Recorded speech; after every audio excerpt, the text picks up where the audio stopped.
Hello and welcome to another video on your spiritual awakening process. Today's topic is about turning towards what is difficult, turning the obstacle into alchemical fuel, because that's when our suffering becomes our liberator.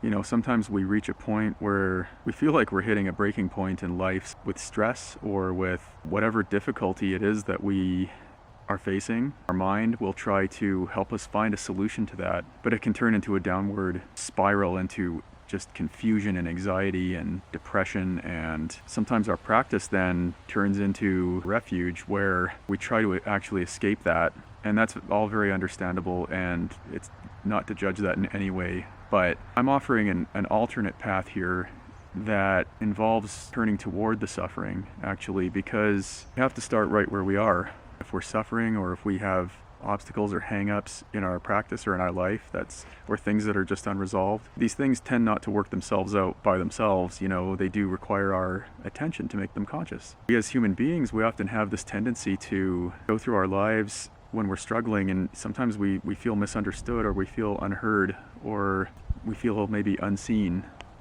by others, and that's all very understandable, but the hard truth is that we only project the expectation of that onto others because we ourselves aren't providing that presence for ourselves. We're not fully being with the things that are difficult inside of ourselves.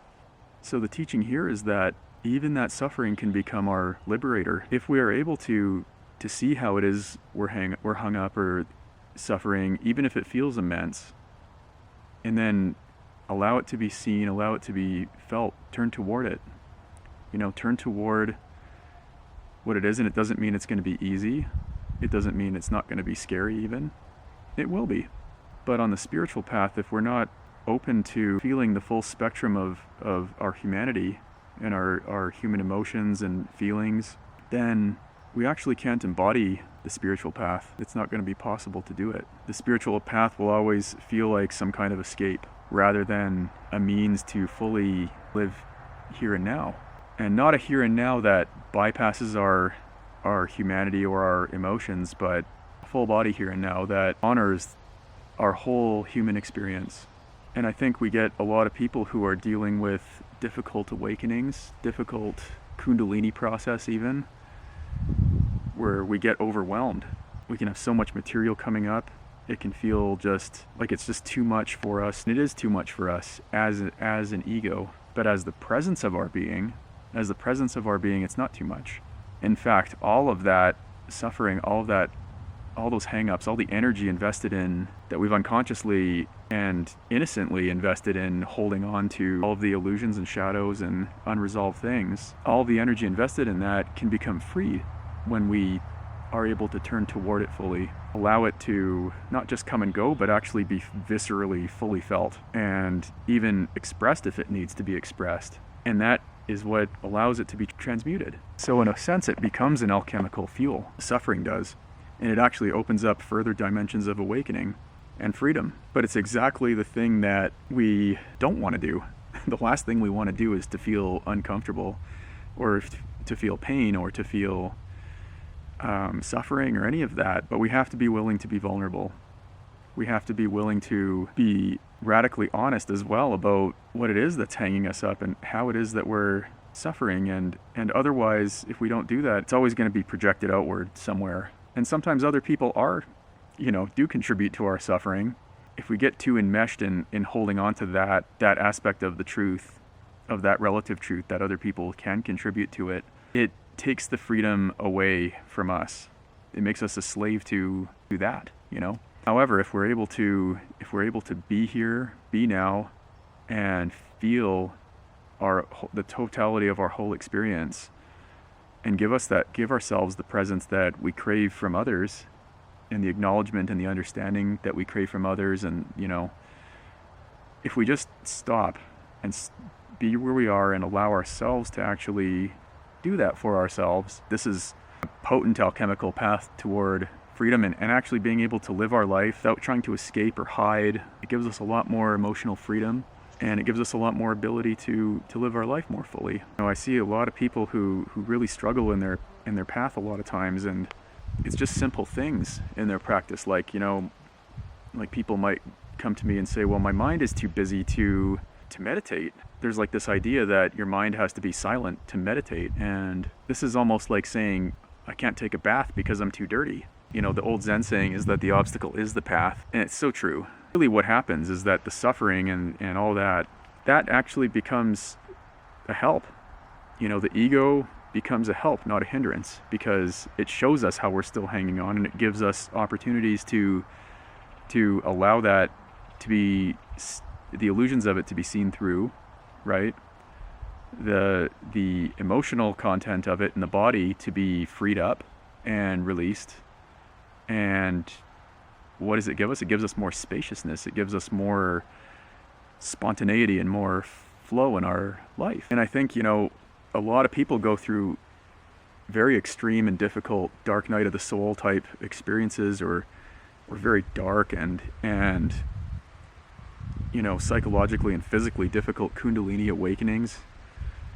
I've seen that a lot, and I went through a lot of that myself. Really, the elixir or the remedy for that is to turn toward what is difficult with discernment and with open-heartedness and with sincerity and vulnerability, fearlessness.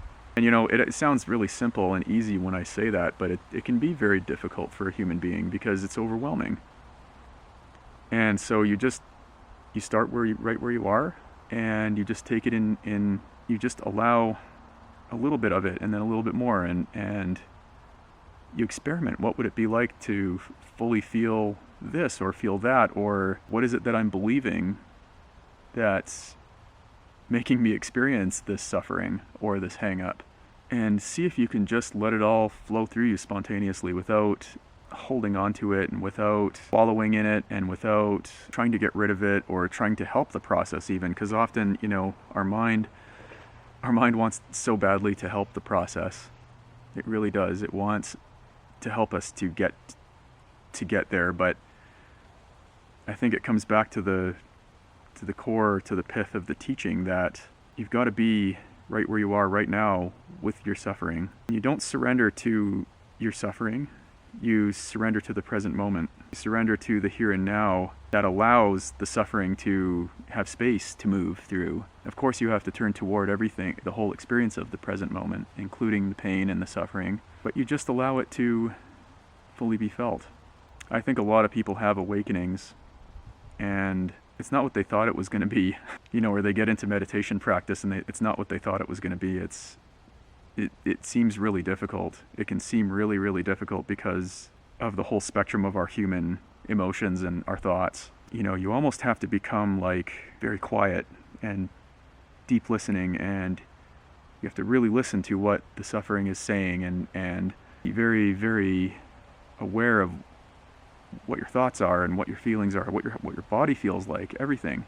And you have to turn toward wherever it feels stuck or wherever it feels sticky or whatever is returning over and over again. That's a sign that something needs to be addressed. And the suffering, it's not just mental, but it's emotional, it's physical, and we can feel it if we're tuned into our body.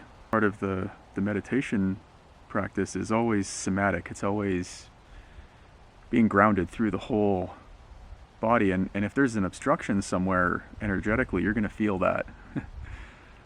You're going to feel that, and it's going to come up. And oftentimes we don't know how we're holding on because it's unconscious. And there are ways of kind of triggering those things out so they can be processed, so that they can be conscious.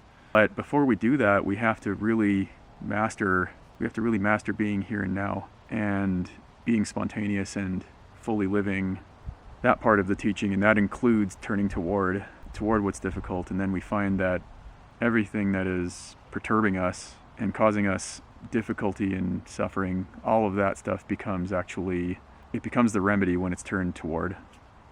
It becomes a help rather than a hindrance. So thank you so much for joining.